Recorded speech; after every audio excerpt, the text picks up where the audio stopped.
King Cryptid from Alterna Comics. Now, I know that issues 5 through 8 are crowdfunding right now. And this was recommended to me by people who support the channel here. So I wanted to check it out. And it's really cheap. I mean, they're like $1.99 an issue, which is really cool. It's about this like King Cryptid guy. And like the first issue, he's being hunted by some people. And there's this weird bat creature that comes from like a corporate mutilated thing that he's trying to protect. And King Cryptid can talk to animals.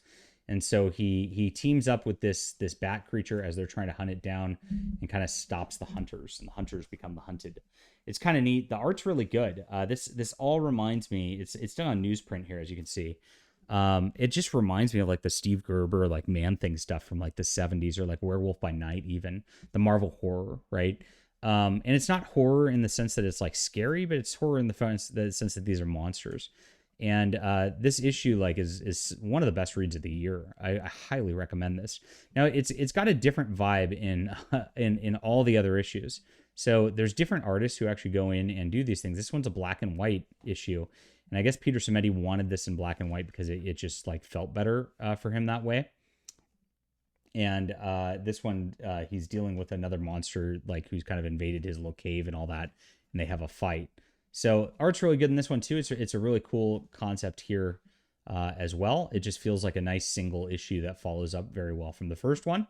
And then issue 3 is kind of weird. This one follows the perspective of all these kids, and they're trying to determine whether King Cryptid exists. And you can tell there's a very drastically different art style. Now this is okay because it's a different story than the first couple.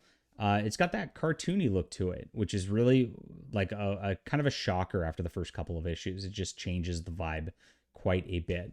Now, what is odd to me about this as well is they have their adventure, and then at the back of it, it says it's going to be continued in issue number 8, which is odd. Like, why wouldn't you just continue the story in issue number 4 so you finish up the story?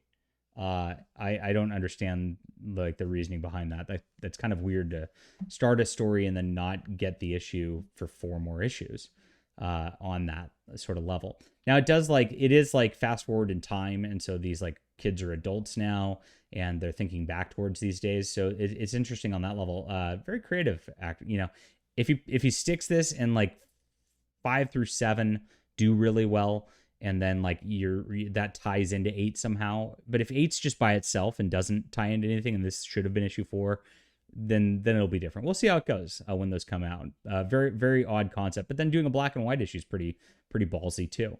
So Peter Simeti's really flexing his creative muscles with this. He's not just doing the same thing over and over again. He's taking risks, which I really appreciate. This gets back to King Cryptid and gets back to the original artist also on the first issue, who's my favorite of all this too.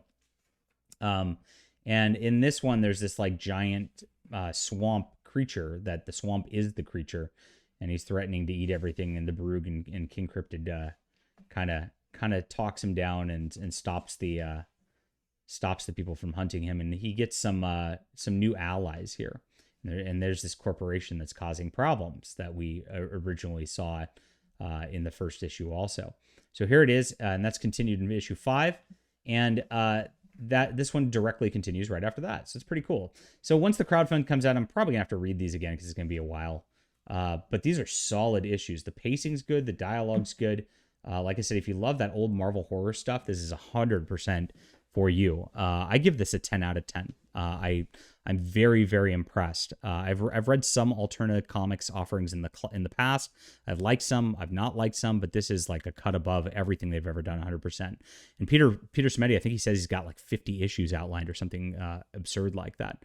So I'd love to see this continue and become the new Man-Thing or the new Werewolf by Night. That would be great. Leave a comment down below with what you think about this. Hit that like and subscribe button and support indie comics, my friends. We'll see you soon.